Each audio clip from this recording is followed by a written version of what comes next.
21শে জুলাই প্রস্তুতি সভা গঙ্গারামপুরে উপস্থিত ছিলেন রাজ্যের ক্রেতা সুরক্ষা মন্ত্রী সহ একাধিক নেতৃত্ব। পশ্চিমবঙ্গ তৃণমূল প্রাথমিক শিক্ষক সমিতি এবং ওয়েব কুপারের যৌথ উদ্যোগে গঙ্গারামপুর শহরের দেবী কোর্ট ভবনে অনুষ্ঠিত হল 21শে জুলাইকে কেন্দ্র করে একটি গুরুত্বপূর্ণ প্রস্তুতি সভা। 2026 সালের বিধানসভা নির্বাচনের আগে এই 21শে জুলাই হতে চলেছে শাসক দলের শেষ বড় রাজনৈতিক কর্মসূচি। এই উপলক্ষে সভাকে ঘিরে ছিল চূড়ান্ত উৎসাহ ও উদ্দীপনা। প্রস্তুতি সভায় উপস্থিত ছিলেন রাজ্যের ক্রেতা সুরক্ষা দপ্তরের মন্ত্রী বিপ্লব মিত্র, গঙ্গারামপুরে পৌরসভায় চেয়ারম্যান প্রশান্ত মিত্র, দক্ষিণ দিনাজপুর জেলা প্রাথমিক শিক্ষা সংসদের চেয়ারম্যান সন্তোষ হাঁসদা, পশ্চিমবঙ্গ তৃণমূল প্রাথমিক শিক্ষক সমিতির রাজ্য সভাপতি পলাশ সাধুকা, দক্ষিণ দিনাজপুর জেলা সভাপতি রাজনারায়ণ গোস্বামী, তৃণমূল জেলা সভাপতি সুভাষ ভাওয়াল এবং ওয়েব কুপারের জেলা সভাপতি পল্লবী চক্রবর্তী প্রমুখ। সভায় বক্তারা 21শে জুলাইয়ের ঐতিহাসিক গুরুত্ব তুলে ধরেন এবং আসন্ন বিধানসভার নির্বাচনের প্রেক্ষাপটে এই কর্মসূচিকে সর্বাঙ্গীন সফল করে তোলার আহ্বান জানান। শিক্ষক শিক্ষিকাদের প্রতি আহ্বান জানানো হয় বৃহৎ সংখ্যায় যোগ দিয়ে সভাকে সাফল্যমণ্ডিত করার।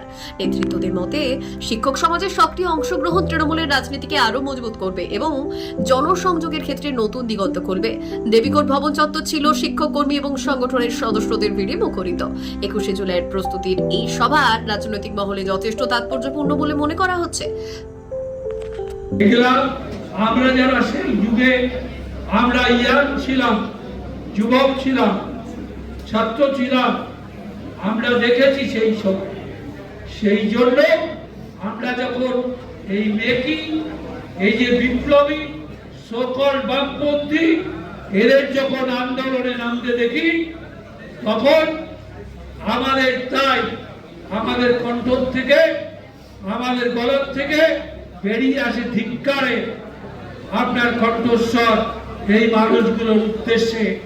এই মানুষগুলো মানুষকে বঞ্চিত করেছে পশ্চিমবাংলায় 34 বছর ধরে, অথচ এখন বড় বড় কথা বলছে গণতন্ত্রের স্বাদ পেয়ে, গণতান্ত্রিক অধিকার পেয়ে। আজকে মুখ্যমন্ত্রীর নামে তার বাড়ির সামনে গিয়ে তাকে গালাগাল করছে, তার বাপ্পা তুলে সেখানটায় তাকে তার বংশ তুলে গালিগালাজ করতে পারছে।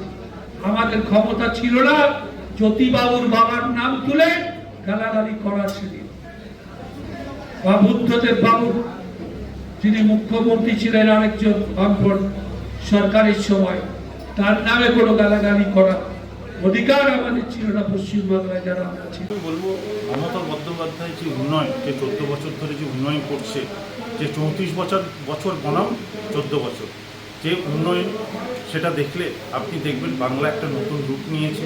বাংলার শুধু উন্নয়ন চোখে পড়বে, যে উন্নয়ন ছাড়া আর কিছু চোখে পড়বে না। সেখানে বিরোধীদের চোখ বন্ধ, বিরোধীরা চোখে দেখতে পায় না, তারা উন্নয়ন ছেড়ে অন্য কুৎসায় নেমে পড়েছে। মমতা বন্দ্যোপাধ্যায়ের এগেনস্টে ব্যক্তিগত কুৎসা, বিভিন্ন রকম ব্যক্তিগত কুৎসাতে নেমে পড়েছে।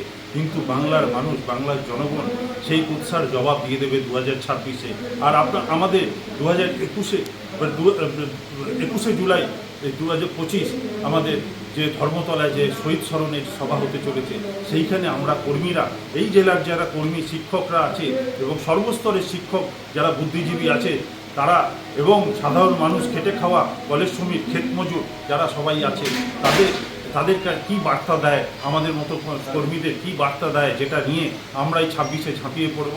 যেই অপশক্তি বিজেপি এবং ওদের রাম বাম যে জোটের অশুভ যে জোট, তাদেরকে পরাস্ত করে তাদেরকে শূন্যর দিকে, যেরকম সিপিএম শূন্য চলে গেছে, বামফ্রন্ট শূন্য চলে গেছে, বিজেপিকেও দিয়েছে।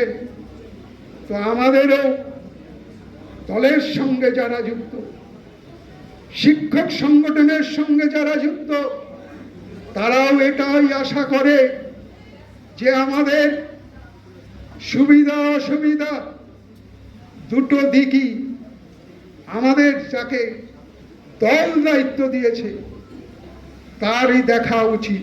এটাই বাস্তব কথা।